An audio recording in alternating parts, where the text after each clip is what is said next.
Okay, so I want to do a quick video on how to set up the DTMF codes to play an audio clip in Access Audio Manager Edge, kind of a continuation on what we talked about last week. So let me go ahead and share my screen here. Okay, so here we have Access Audio Manager Edge, and we wanted to do different paging sources. So let's go ahead and show how to set this up. So last week we set up the SIP phone with your Avaya phone.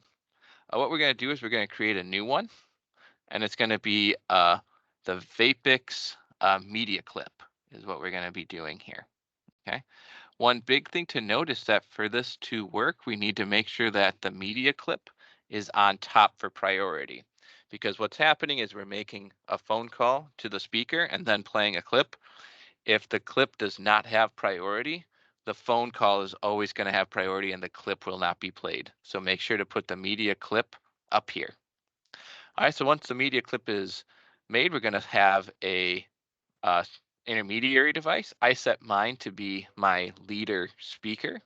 It does not have to be, but in this case, that is how I set it. Excuse me. And then we also say, hey, what zones or devices do we want to make those pages to? So in my system here, I just have 2. So we're going to show those here. All right. So that's the main thing that we have to set up in Audio Edge. The rest of this is going to be done on the speaker itself. So we're going to go ahead and go to the speaker. Here we're going to go to Advanced Device Settings, and this is going to open up the web page of that speaker. I'm going to go ahead and log in here. All right. Takes 1 second for it to go. And then we're going to go ahead and do a couple of things here.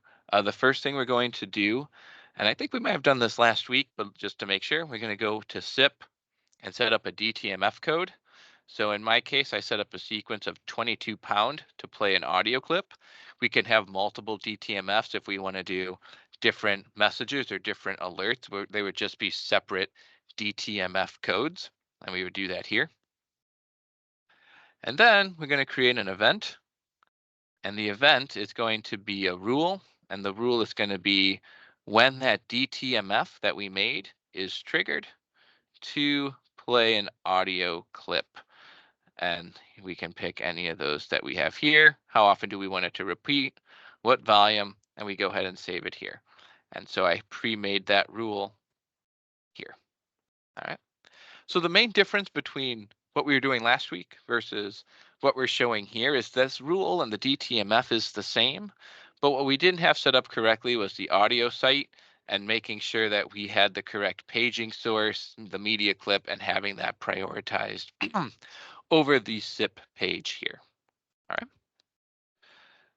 So that's about it. Oh, one last piece where we can load audio clips. If we go to the speaker and we go to audio and we go to audio clips, this is where the predefined audio clips are. If you want to make your own clip, like an MP3 type recording that you can just do on your computer, you can then load that clip here. And then in our case, we used abracadabra, or I think last week we used dog barking. But when we add a clip, then we could call our own opposed to the little sample demo clips that we have here on the speaker. All right, and that is about it. So let me know how this goes, and I'll talk to you all on Thursday.